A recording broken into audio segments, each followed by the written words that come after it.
Well, welcome back to Sports Check on this Monday morning. It is the 20th day of September 2021. It's a day when at the Milimani courts, the trial magistrate announced that the suspects who are being arraigned in court have got a case to answer, so they've been put on their defense in the case of the murder of Willie Kimani. So Sarafina Robbie will be giving us that story in our bulletins.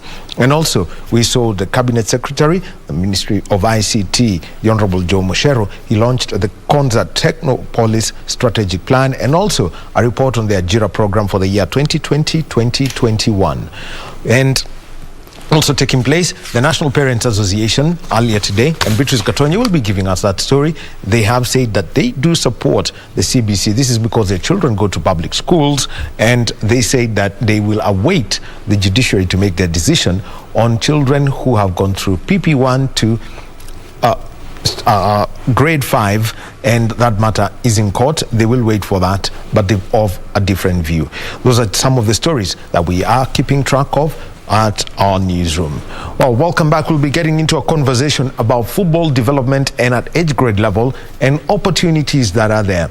We know that Kenya has a history of football in schools. The COVID-19 pandemic has reduced that. We've not had any school games for the last 2 years, and hopefully everyone is playing, that there could be activity in the year 2022 when the country has come up with proper mitigation measures for the COVID-19 pandemic. But schools, that doesn't mean the children still cannot train and how they are adapting to that, and the opportunities outside of a professional football career that can come up.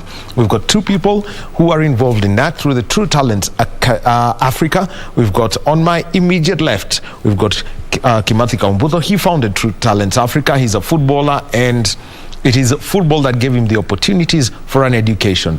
And next to that, we've got a sports scientist and football coach. So this is going to be a little bit nerdy of a conversation, I know, for a person who's won, a national title at university level, and Kimathi and Kevin Karoga. Welcome, gentlemen. Thank you very much for having us. Yeah, and Kimathi, you decided that you're going to come back home after your time in the United States. You've won the National Association of Association of Colleges, the NAIA, not the NCAA, which is now the big, huge one, but the NIA. What was this journey for you through high school to getting a scholarship and getting a collegiate win at this level?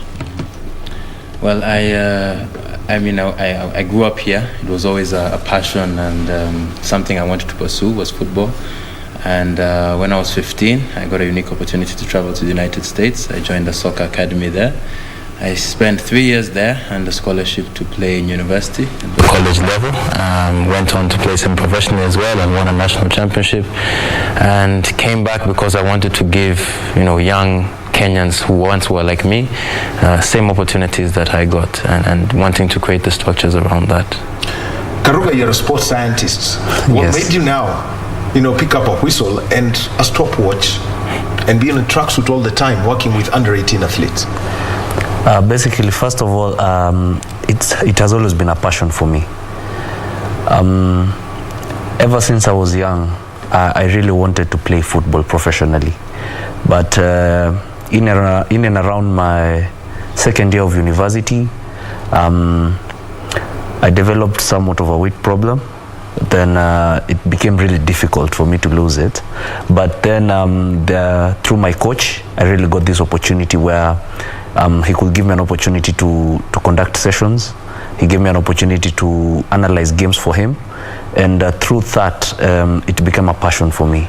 So at the end of my college, my university studies, I decided this is something that I really need to do. You could tell us about that, and when your body just decides, okay, I'm going to balloon, and how it affects then because now that's what you studied. Yeah. How does it then affect a person before we even talk about the youngsters? Basically, what that meant for me is that my basic metabolic rate became a bit higher. So that means that whenever I really tried to lose weight, it became a problem. Then I really struggled carrying my weight around the pitch, basically because of my size. And in the position that I played in, I really needed to be a bit lean. Then I tried a few methods. I did fasting, I did intermittent fasting, I went to the gym, but whenever we had a small break, my body just grew.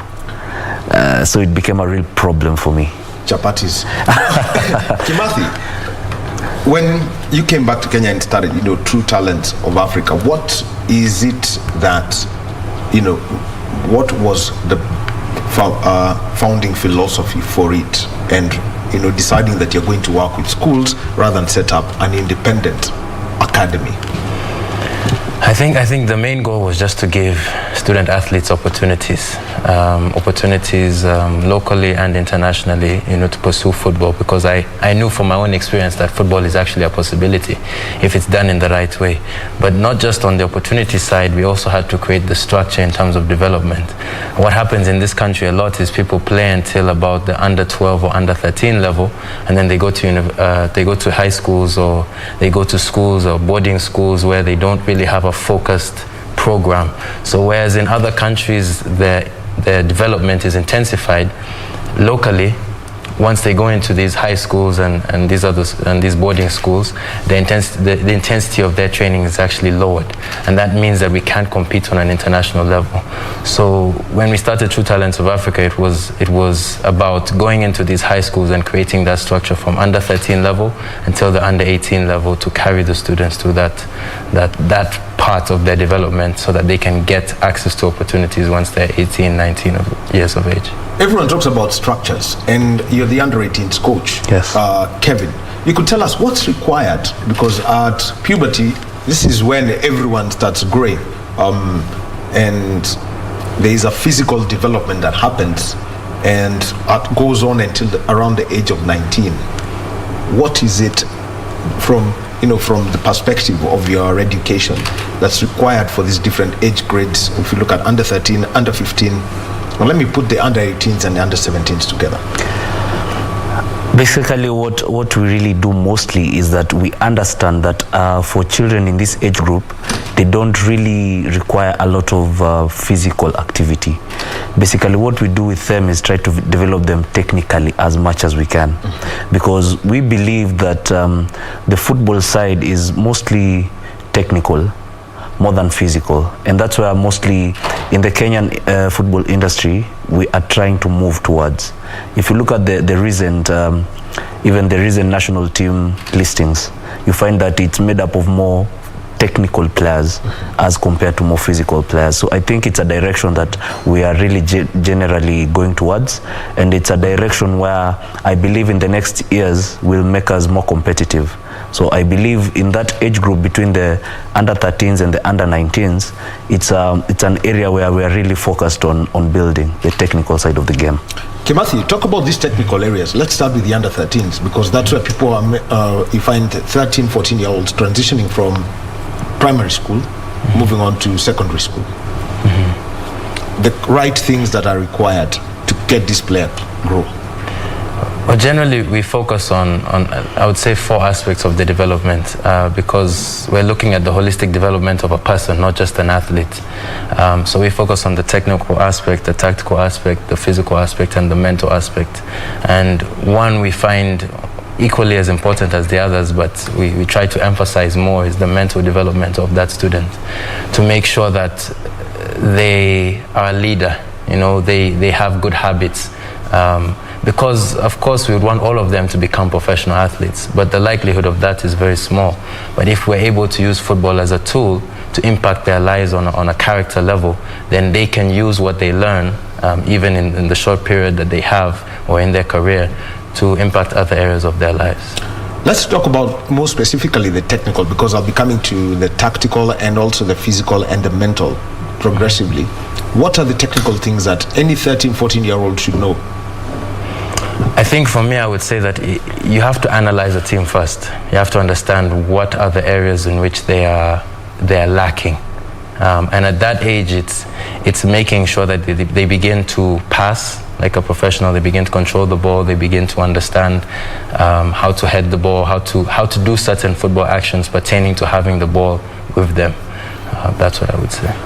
Karoga, you are the coach here, and I'll tell you a little story from 2014. Some there was one firm that was involved in trying to get some youngsters, and they decided that some youngsters are going to be selected and they will get an opportunity to watch a few World Cup matches in Brazil. That was in 2014. Yeah. And the coaches from Brazil who came, what they did is that they picked a football and they threw it to players consecutively.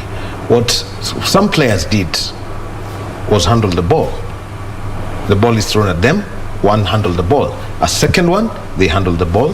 The third one basically controlled the ball with his chest, and he said, that's an outfield player, the others are goalkeepers. How do you differentiate their roles at that point?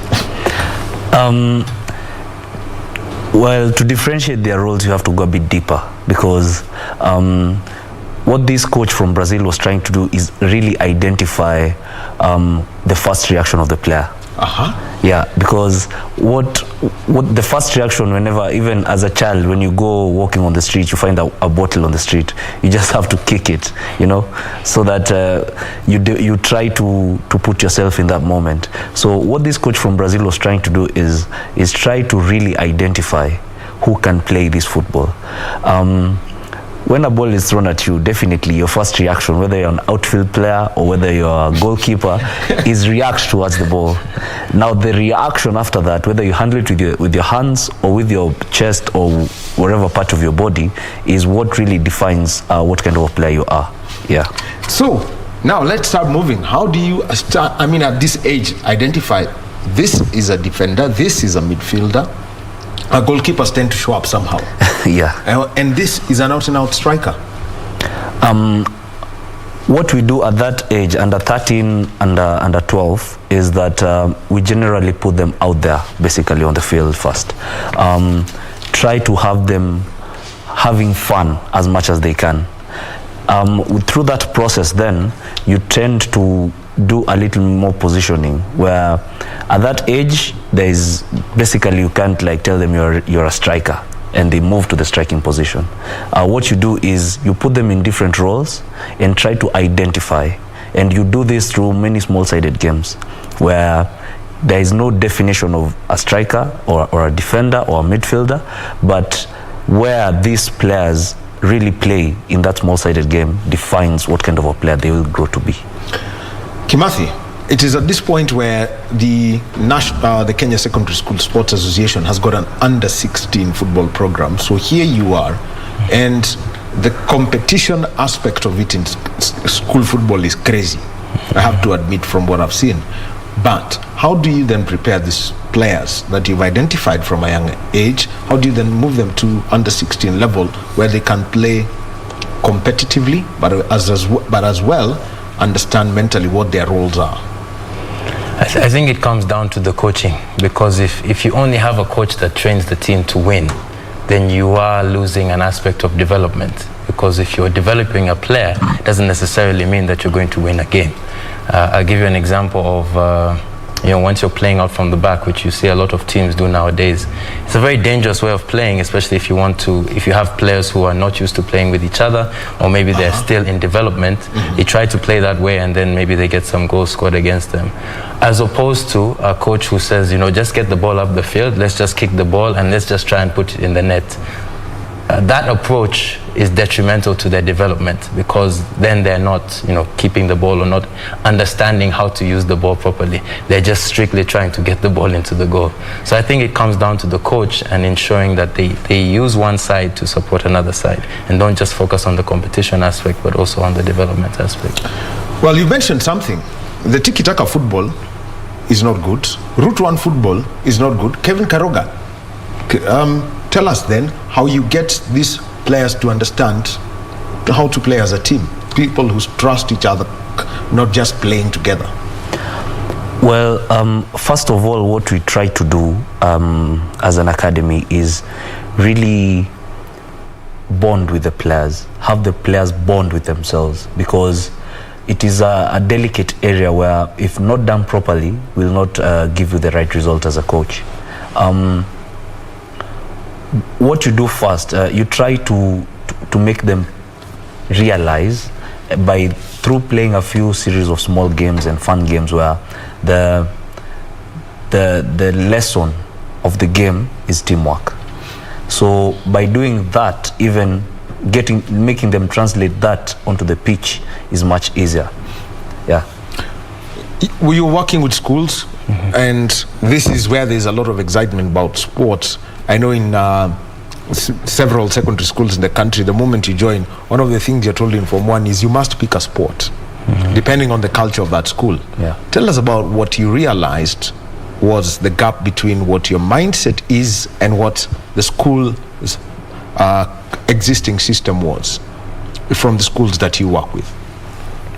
Let me talk about okay, the general experience in some of these schools is, yes, they may have a sports program, but it's really just a teacher that maybe has been assigned this specific sport, and maybe they have a little, few equipment or that they can use to implement that sports program. But it's not really, directed at their development, and it doesn't really give them opportunities beyond high school level. So how we do it in partnership with the schools that we work with, we go in there and we create a professionalized environment. So it's a full academy. We train 4 times per week, and we focus on those different aspects of their development. And that's how we really do it. So it's more of an intensified, professionalized program, not just something where a teacher comes with a few balls and gives the students, and the students just play by themselves. Things that every age grade coach should know, Kevin, if you were to start. When you're looking at the progression, if you want to move to St. Joseph's Kitale, what are the things that age grade person dealing with 16, 17-year-olds should know?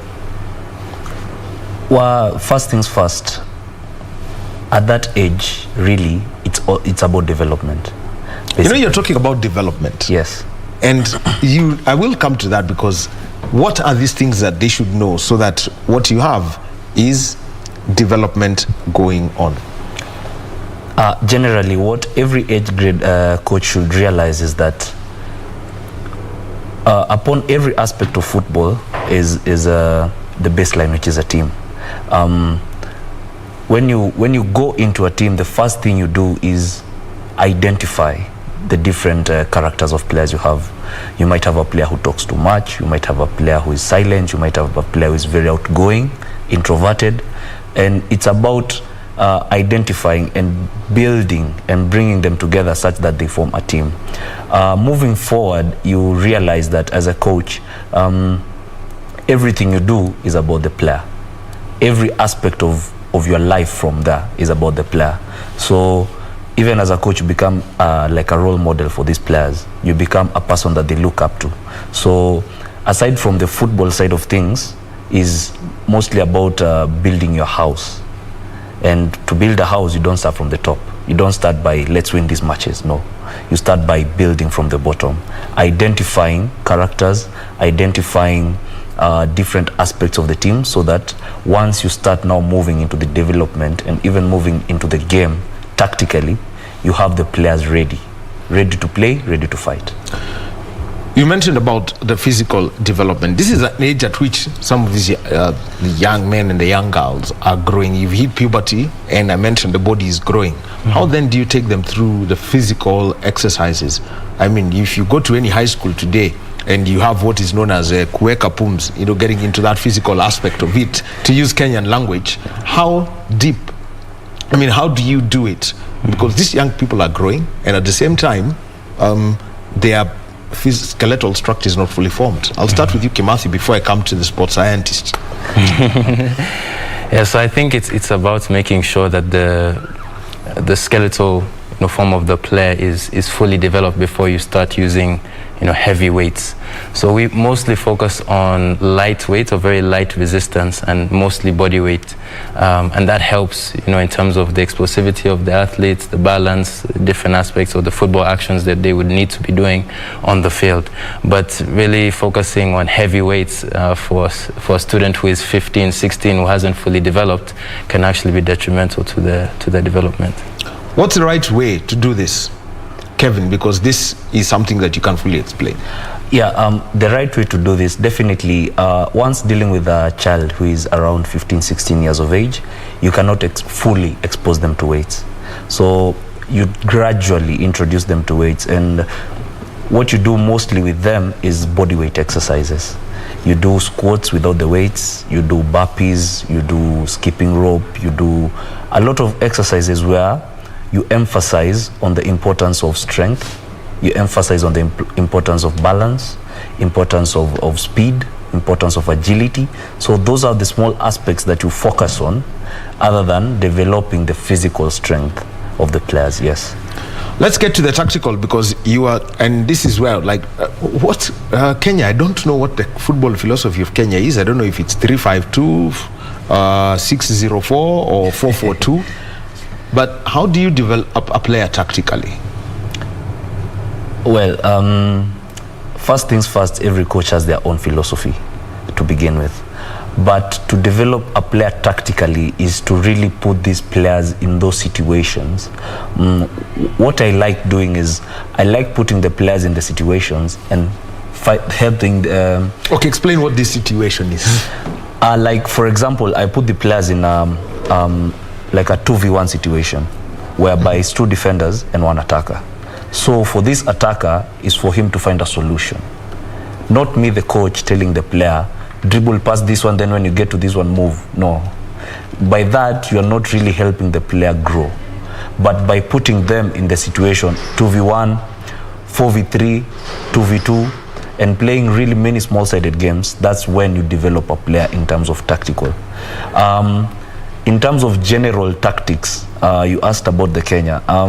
Recently, when we had Jacob Ghost Mulee as our national team coach, he moved away from the traditional 1-4-3-3 formation and tried to implement more of a 1-4-2-3-1 formation, where we had 2 defensive midfielders, 1 creative, and 3 attackers, basically.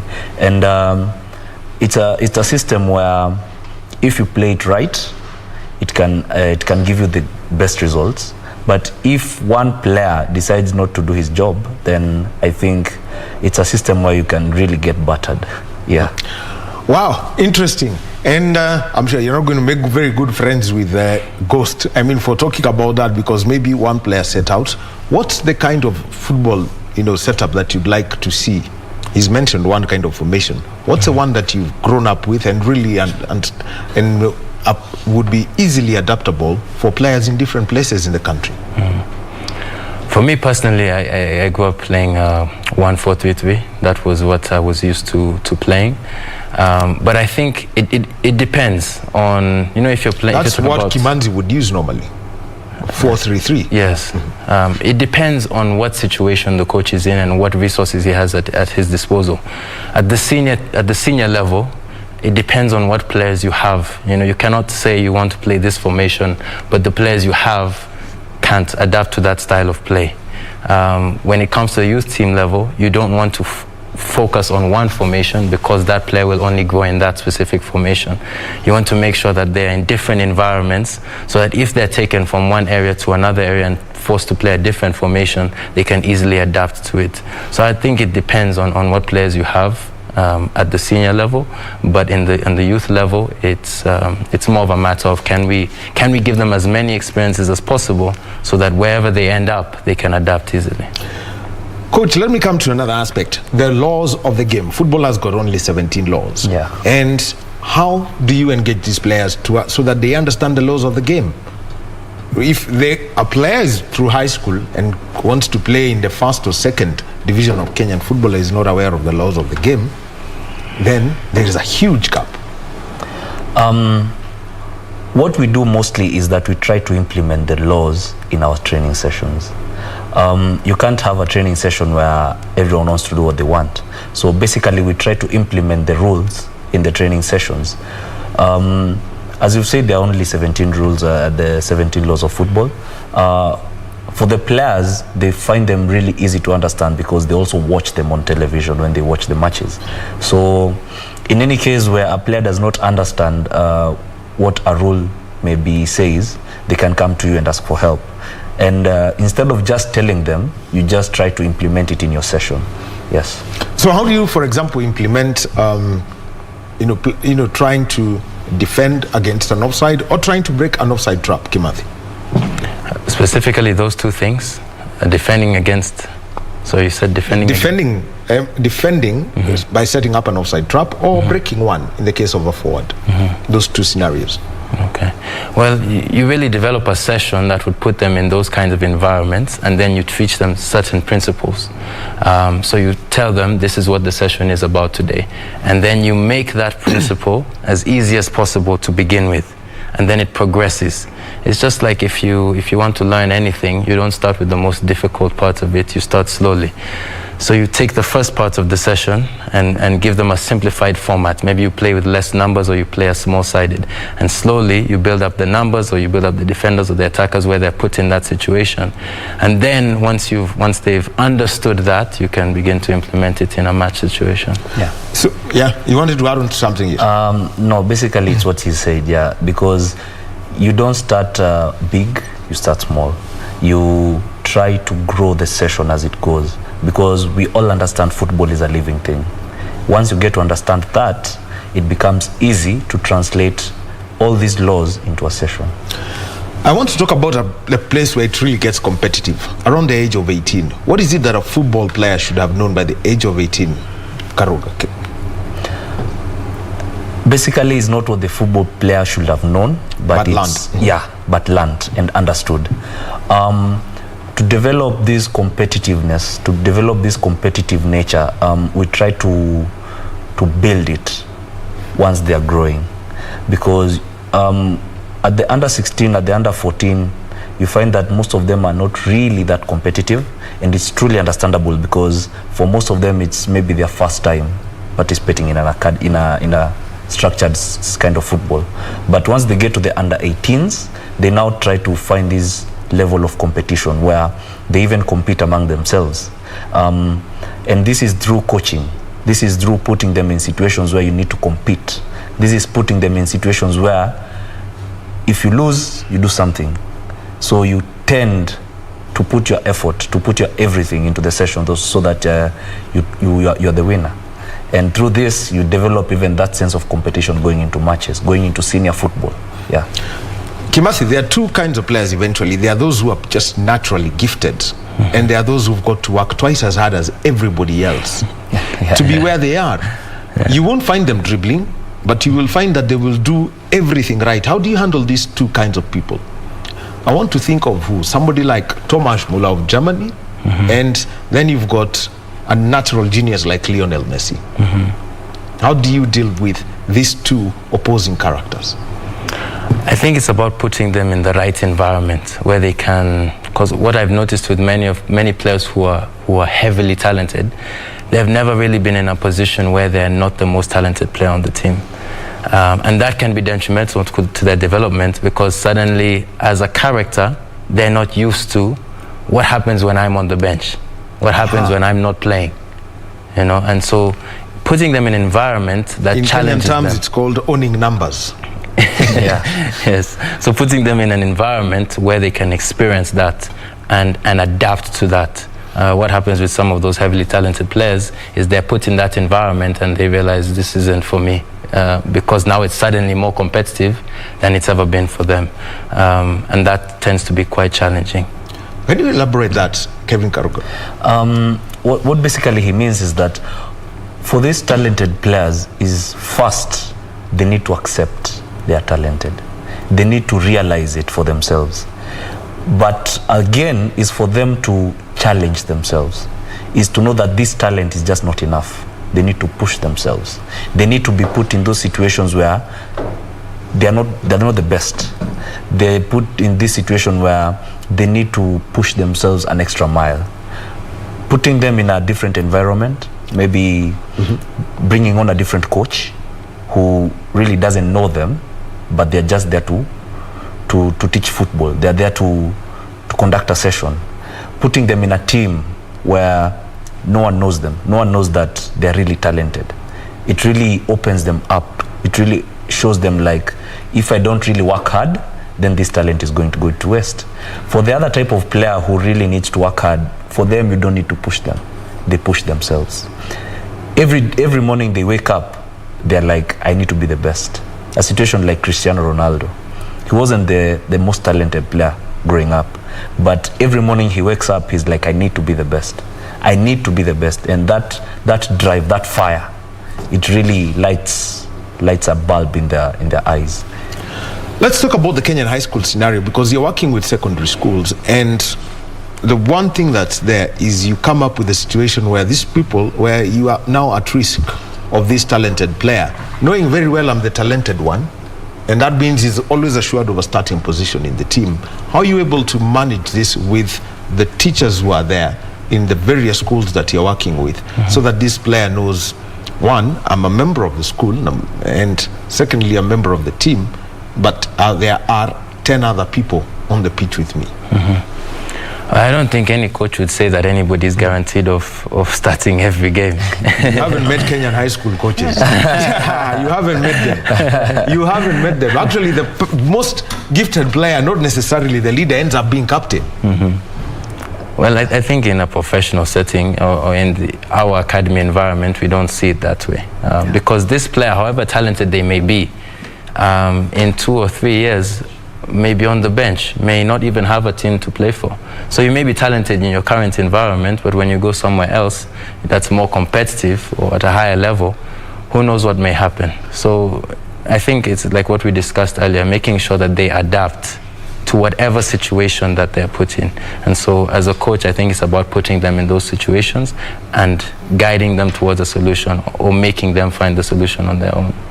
Kevin, when I mentioned about, this Kenyan school system, you gave a wry smile. There is a story, it's a story that I think almost by heart.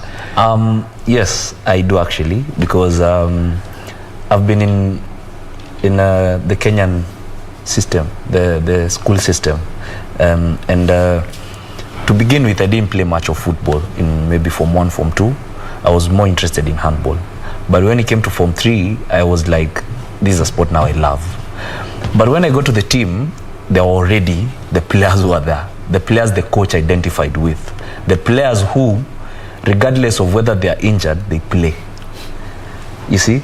But I will say that is a really bad thing, because you find that these players, actually one of them immediately after high school become a father.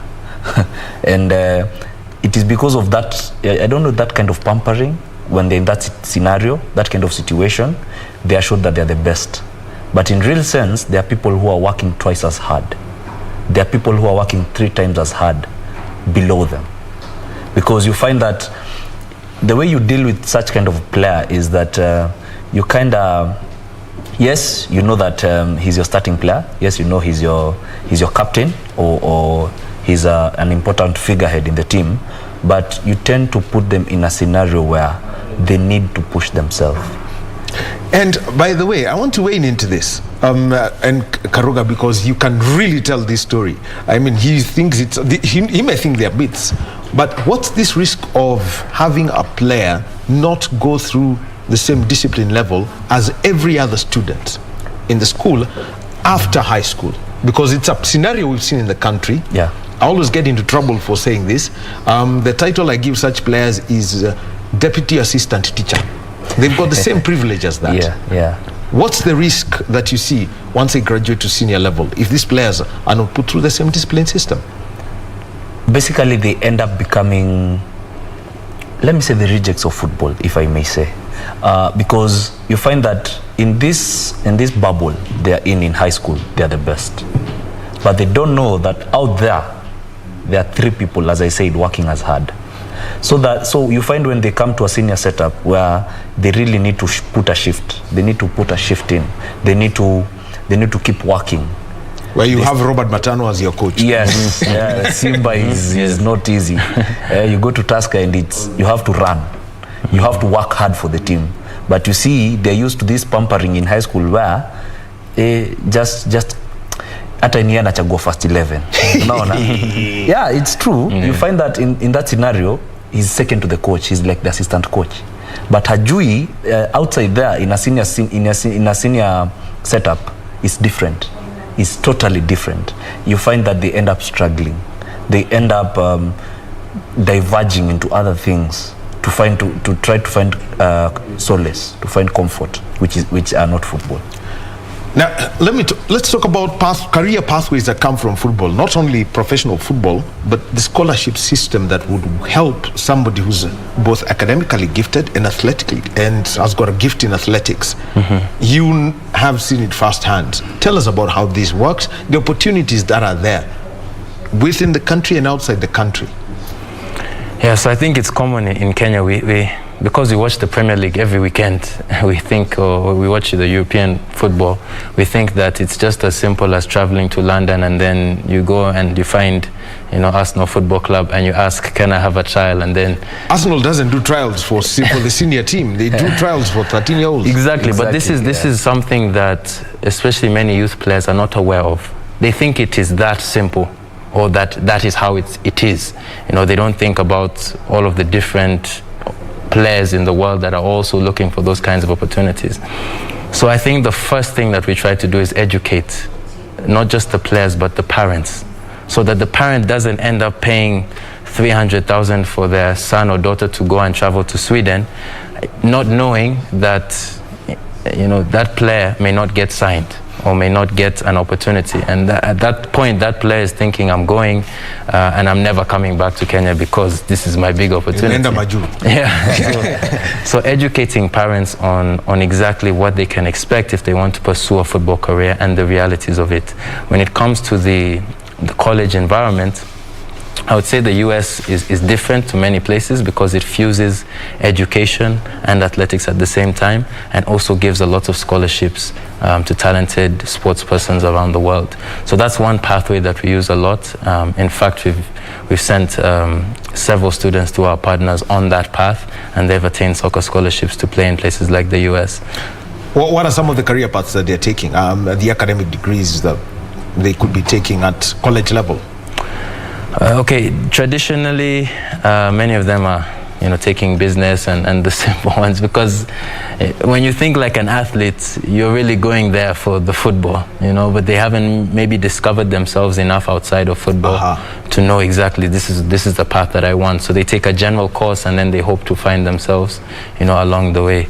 That's what I would say they usually do. Career pathways in officiating, in other aspects, not just being an official, you can also be a coach, you can serve in other things. There is the big world, of football scouting and how the entire football ecosystem. What are the opportunities available for people all around? Basically, in the world of football, there are very many opportunities.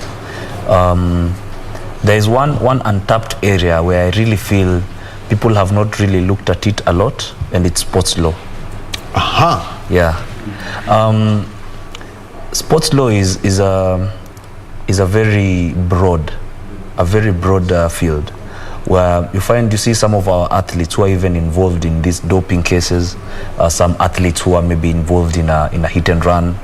You find that they just go back to a lawyer who maybe a civil lawyer, but there really needs to be a sports lawyer, a lawyer who deals with sports-related incidences. And I think it's a field that is untapped in the country, and there is a big opportunity for it. In terms of now football as a general, aside from a player and a coach, there's also a referee, there's also a football agent, there's also a fitness trainer, Those are some of the fields where I feel maybe if you really want to go into football or into sports, those are some of the fields I feel are really pathways. How has it been received by the schools that you're working with? Because it causes a total shift in thinking. I have seen high school sport. I know what it's like and how it has changed, over the last 20, 25 years. Through my high school days, how it was, and what it was, say, 10, 15 years ago, what it was 5 years now. What are the learning lessons they're saying when they come and find somebody with something that's structured rather than the 2020 system? I think it's been very positive. We work with Nova Pioneer and Dawamu School in Kiserian, and both of those schools are private schools, but they both, I would say, don't only focus on the academic development of the students, they also focus on sports as well. And so I would say that it's been quite nice dealing with the students there and giving them opportunities, and I think the schools see a lot of value. At the end of the day, how competitive do you think? I know it takes a lot of time to develop players and get to what you want. By the time the schools you're working with get into that culture, how competitive can they be at national level such that Kakamega High School may be tempted to do the poaching that they usually do? They can be really competitive. It's a situation where you find a player who maybe gets into the school at Form 1. By the time they get to Form 4, they'll have experienced a level of coaching that previously they are not exposed to. And other schools are not really ready to provide, because for them they just get a games teacher, be in charge of football. But in a professional way, when you get a player working with you from Form 1 to Form 4, you have 4 years, a whole 4 years to develop this player. So by the time you see this player at Form 4, he's really competitive. It can be a great opening for them into the sports world. Kimathi, I'll give you the closing words.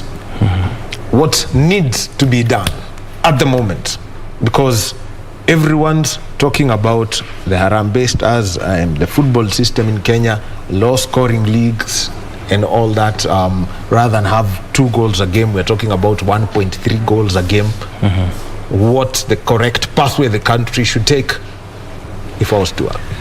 I think if we'd have to be here all day and we could talk about all the different changes that need to happen, but for me I would say the last and final thing that needs to happen, or the most important thing that needs to happen, is just to create a structure of development from under 10 level until the senior level, to just ensure that there is a system of development of football players.